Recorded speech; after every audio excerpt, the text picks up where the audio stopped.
ఇంట్లో ప్రతి ఒక్కళ్ళు ఇష్టంగా తినేది ఏదైనా ఉందంటే జున్ను. ఈ జున్ను పాలు లేకపోయినా ఇలా ఈ జున్ను పౌడర్తో జున్ను చేసుకుంటే చాలా టేస్టీగా ఉంటుంది. ఈ జున్ను అంటే కూడా మా ఇంట్లో అందరికీ ఇష్టము. నేను తీసుకున్నది 100 గ్రామ్స్ జున్ను పౌడర్ అనమాట. దీనికి నేను తీసుకున్నది 100 గ్రాముల వరకు జున్ను పౌడరు, 1/2 లీటర్ పాలనైతే తీసుకోవాలి. ఇందులో 1 కప్పు వరకు తరిగిన బెల్లాన్ని వేసుకుని బాగా మిక్స్ చేసుకోవాలి. ఇందులోనే 1 స్పూన్ వరకు యాలకుల పొడి వేసుకుంటే టేస్ట్ చాలా బాగుంటుంది. ఈ 100 గ్రాముల జున్ను పౌడర్ ను కూడా వేసుకుని ఉండలు లేకుండా బాగా మిక్స్ చేసుకోవాలి. ఈ బెల్లం జున్ను పౌడరు పాలల్లో బాగా మిక్స్ అయిపోవాలి. మిక్స్ అయిన తర్వాత ఈ పాలను మనం అయితే వడకట్టుకోవాలి. బెల్లంలో ఏమన్నా డస్ట్ పార్టికల్స్ ఏమన్నా ఉంటే రిమూవ్ అవుతాయి అన్నమాట.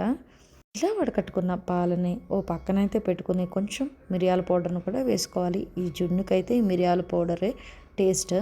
ప్రిపేర్ చేసుకోవడానికి ఇడ్లీ కుక్కర్ని అయితే తీసుకున్నాను. ఈ ఇడ్లీ కుక్కర్లో కొన్ని నీళ్ళు అయితే పోసుకుని అడుగున ఒక ప్లేట్ లాంటిది పెట్టుకుని మిక్స్ చేసి పక్కన పెట్టుకున్న జున్ను పాలను కూడా గిన్నెనైతే పెట్టుకుని పైన మూత పెట్టుకోవాలి. మూత పెట్టుకుని ఈ ఇడ్లీ కుక్కర్ మూత పెట్టేసి 15 నిమిషాలు మీడియం ఫ్లేమ్లో ఉడికించుకుంటే మన జున్ను అయితే రెడీ అయిపోతుంది. చూసారా ఎలా రెడీ అయిందో. అరగంట పాటు ఫ్రిడ్జ్లో పెట్టుకొని సైడ్స్ని ఈ నైఫ్తో ఇలా చేసుకుంటే మనకి ప్రాపర్గా చక్కగా కేక్ లాగా ఈ జున్ను అయితే రెడీ అవుతుంది.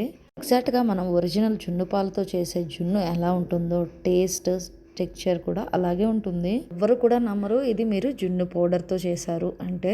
అంత టేస్టీ చాలా బాగుంటుందన్నమాట. మీరు కూడా ఒక్కసారి ట్రై చేయండి. మీకు ఎలా వచ్చిందో కామెంట్ చేయండి. నచ్చితే కనుక ఈ వీడియోని లైక్ చేయండి. Thanks for watching.